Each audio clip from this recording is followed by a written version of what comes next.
Well, right now, the Derek Chauvin case is underway. The guy who killed George Floyd.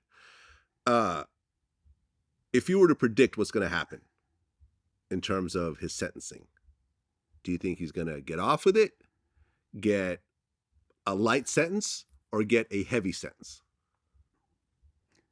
I don't know. I've been arm's length from that thing. There's something wrong with me.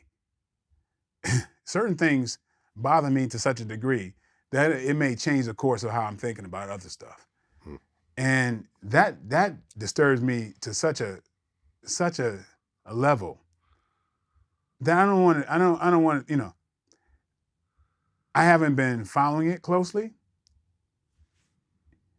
It's too internal for me. I've still never watched the footage. I can't do it. Yeah. Because what's in my head is so bad. I watched a few seconds, but I couldn't bring myself to watch the whole thing. I can't do that. It was just too horrific. Yeah. I know, who I used to be. And I had anger issues. And it's something I dealt with the rest of my life. And I know where I could go and how consuming that kind of thing is. And I know I hate bullies. I hate the innocent being hurt. Like probably worse than anybody else. And that's why I protect myself from seeing too much. It takes me to a dark place. Yeah. I mean, I've been following it somewhat. The saddest part about this whole thing is how unnecessary the entire chain of events was. I mean, this guy came in, George Floyd came into the shop, and they know him there. He goes in there to pay his phone bill and whatever else. People know him there. He gave him $20, and the clerk was like, "Oh, I think this is fake." I've passed off fake money on accident before as well. It's not like George Floyd had a counterfeiting operation that they uncovered where he was making billions of dollars. He just happened to have a $20 bill that may or may not have been fake. And what I found out by following the trial was that the asshole guy who owned the shop told his employees that if they take fake money, that comes out of their paycheck, which is completely illegal. Vlad, I'm trying not to even listen to you right now. Okay. I'm telling you, man. It's like, it ain't going to do me no good, man. Okay. It ain't going to do me no good. Well, I'll just say this without going into any more details. What I really hope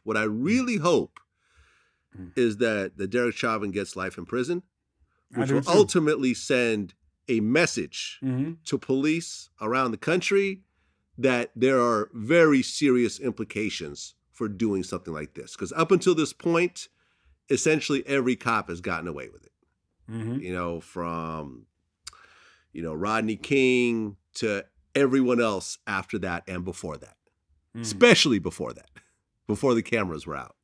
So if Derek ends up getting life in prison, I think every single cop is going to think 2, 3, 4, 5 times before pulling out that gun or pulling out that baton or standing on someone's neck or whatever else. That's what I'm truly hoping for. And I'm hoping the jury makes the right choice in this particular case, because we've seen them make the wrong choice time and time again. And we've also seen them, for example, the really heartbreaking thing.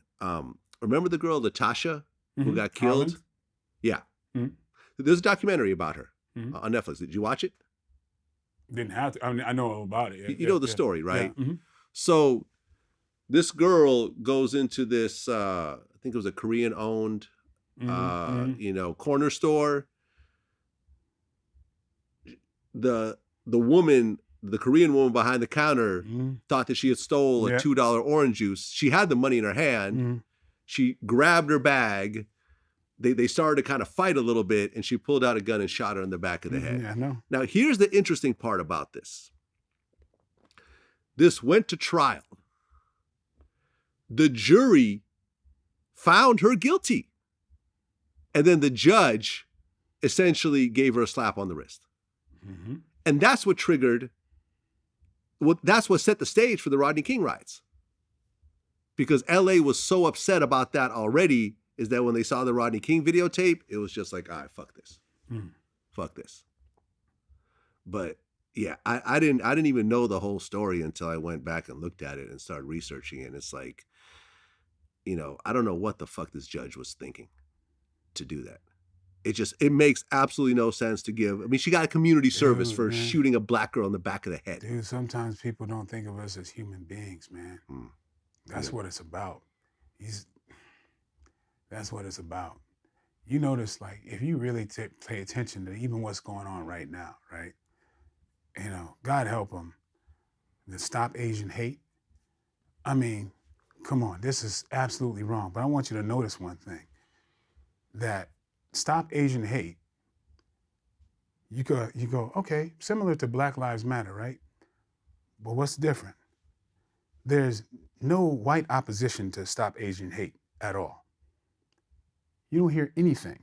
If for the history of black people trying to stand up for each other, for the history of saying black is beautiful, Black Lives Matter, all lives matter. Well, wait a minute. No, all lives, Stop Asian Hate. Okay. Yeah, nobody's saying stop all hate. Yeah, you're right. You're absolutely right. So it's like, yeah, you're right. I'm just going, this is a very teachable moment. We could learn something here. It's right in front of us right now. Stop Asian Hate. I don't hear nothing. Nothing. Why are people so comfortable when black people say, stop killing us, stop? No, we have to chime in on your matters. Why is that? Is there a thing with this, you think you own us, or is it the fear of retribution for what you've done? Let's be honest. It's a teachable subject. It's a teachable time. Yeah. So I would like people to ask themselves, all the people who said, no, all lives matter, what are you saying? What was your first thought when they said, stop Asian hate? What did you think? Did you go, of course, that's terrible for what's happening to Asians. But when you heard Black Lives Matter, what was your next thought? Wait a minute. Why would you dare oppose that? Yeah. No, that's a excellent point. You're right. I've never heard someone say stop all hate.